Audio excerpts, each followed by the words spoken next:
শনিবার কলকাতা থেকে ট্রেনে করে শিলিগুড়ি পৌঁছান স্বপ্না বর্মন। স্টেশনে নামতেই দলীয় কর্মী সমর্থকদের ভিড় দেখা যায়। ফুলের তোড়া ও উষ্ণ অভ্যর্থনার মধ্য দিয়ে তাকে স্বাগত জানানো হয়। সেখান থেকে তিনি যান কানকাটা মোড়ের দলীয় কার্যালয়ে। অফিস প্রাঙ্গণেও তাকে ঘিরে উচ্ছ্বাস ছিল চোখে পড়ার মতো। উপস্থিত কর্মীরা শুভেচ্ছা জানিয়ে তার রাজনৈতিক যাত্রার সাফল্য কামনা করেন।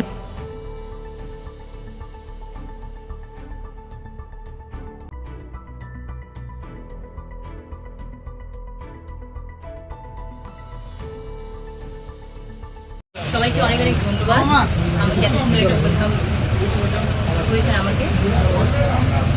সবাই জানেন আমি মমতা বন্দ্যোপাধ্যায়ের দিদির অনুপ্রাণিত হয়ে আমাদের কংগ্রেস টিএমসিতে আমি জয়েন করেছি এবং আমি চাই মানুষের জন্য কাজ করতে।